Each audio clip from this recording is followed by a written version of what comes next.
Special persons department کا قیام تنظیمی طور پر 5 نومبر 2003 سنہ عیسوی میں ہوا، مگر الحمدللہ گونگے بہرے اسلامی بھائیوں کی اصلاح کی کوشش کے لیے عملی طور پر امیر اہل سنت دامت برکاتہم العالیہ نے بہت پہلے ہی سے کام شروع فرما دیا تھا۔ دعوت اسلامی کے اوائل کی بات ہے کہ امیر اہل سنت کراچی کے علاقے کھارا در میں چند اسلامی بھائیوں کے ہمراہ نیکی کی دعوت دینے کے لیے ایک گلی میں تشریف لے گئے۔ وہاں آپ دامت برکاتہم العالیہ نے ایک ہوٹل پر بیٹھے ہوئے چند گونگے بہرے اسلامی بھائیوں کو دیکھا۔ وہ چائے پینے کے ساتھ ساتھ اشاروں میں بھی گفتگو کر رہے تھے۔ آپ دامت برکاتہم العالیہ نے ہوٹل میں داخل ہو کر انہیں اشاروں کی زبان میں نماز کی دعوت پیش کی اور اپنے ساتھ مسجد چلنے کی ترغیب دلائی۔ گونگے بہرے اسلامی بھائیوں نے اشاروں کے ذریعے ٹال مٹول کی، مگر آپ دامت برکاتہم العالیہ نے انفرادی کوشش جاری رکھی اور انہیں اشاروں کے ذریعے نماز قضا کرنے کی وعیدوں اور عذابات کے بارے میں بتایا۔ الحمدللہ آپ دامت برکاتہم العالیہ کی پرخلوص دعوت کی برکت سے وہ گونگے بہرے اسلامی بھائی آپ دامت برکاتہم العالیہ کے ساتھ مسجد چلنے کو تیار ہو گئے اور آج ہزاروں کی تعداد میں اسپیشل پرسنز دعوت اسلامی کے ساتھ منسلک ہیں۔ رکن شورا حاجی فضیل رضا اتاری کا کہنا تھا کہ یہ بکلیٹ ہے ہمارے پاس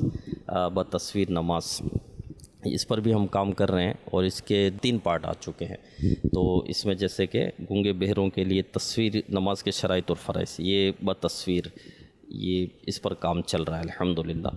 تو یہ شرائط اور فرائض آ گئے، ہمیں اس پر واجبات بھی لانے، مفسدات بھی لانے، وضو کے متعلق ہے تو غسل کے متعلق ہے، جو بھی شرعی احکامات ہوتے ہیں، جو سیکھنا سکھانا ہوتا ہے، بنیادی چیزیں ہوتی ہے، تو الحمدللہ اس پر بھی ہمارا کام اس میں جاری ہے۔ اس کے ساتھ ساتھ نابینا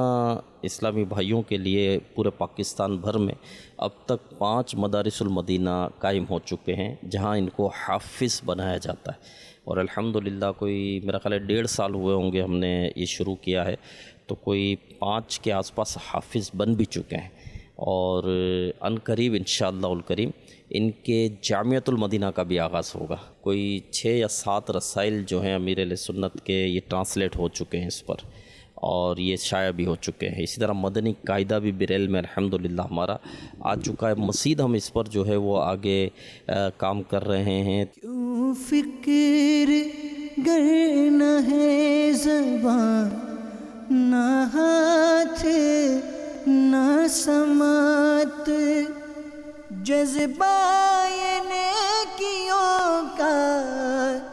یا رب رہے سلامت۔